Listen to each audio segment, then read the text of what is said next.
It's real easy. This is the last one. Mm-hmm. Oh, there's 6. There's 6. So now we're going to break this down a little bit. You've seen this before in Algebra 1. I'm going to write down y equals 3x plus 2. Sometimes we refer to this as a rule, but really a rule is a mathematical relationship.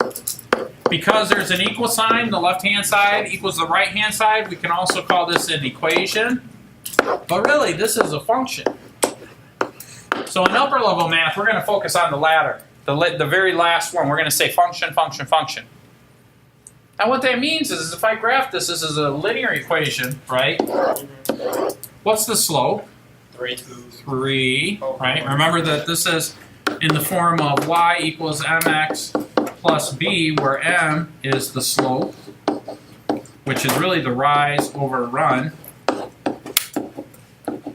And b is what we call the y-intercept. Okay? So if this is my x value, this is my y value at 1, 2, right there, it's going to be my y-intercept, right? Because b equals 2, and then I'm going to go up 1, 2, 3, and then over 1, and that's my slope. So this is the graph y equals 3x plus 2. Now if I do the vertical line test on it, how many times will it cross? Once. So we know that it's a function. Yeah. So how do I identify the difference between this equation or relation or rule and let the reader know that it's actually a function? Well, what we would say is that this is actually a function of x.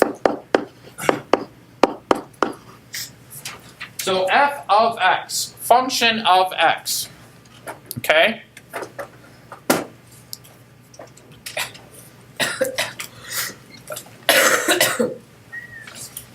And then another thing that we could say is if I were to say this, what am I really saying? Y. The function of when x is 1. The function of when x equals 1, or we'll just say f of 1. And that means I'm going to evaluate that like this. 3 times 1 is 3 plus 2 is 5. So I could say that f of 1 is equal to 5. Well, what that tells me is that over here, when x is equal to 1, my y value is equal to 5.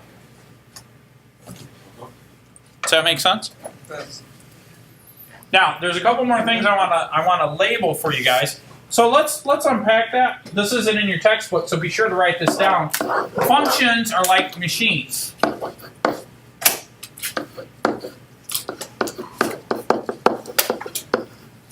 I have an x value that is an input, and all of the inputs that I could possibly choose we call the domain.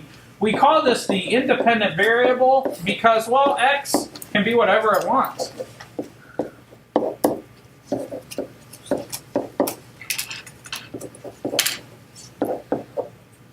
And so just like in a factory, if I take just raw plastic and I put it in a mold and I heat the plastic and I press it with the mold, I'm going to take raw information, put it into some sort of machine. The machine makes it into something else and then spits it out, right?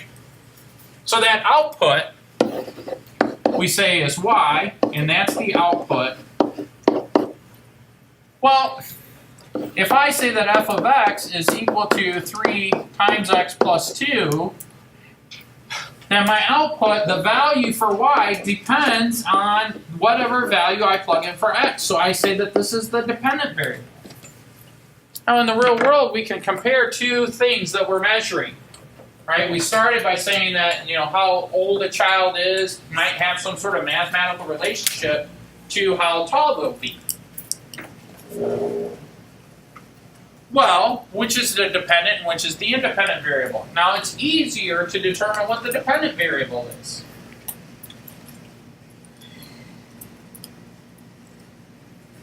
So think of that scenario. What is there's two variables. I'm talking about the child's age and I'm talking about their height. Which one depends on the other? Yes? The height. The height depends on the age. So which one is the dependent variable? Height. The height. And which is independent? The other one, right? Whatever's left over. So now, that is almost always referred to as the range.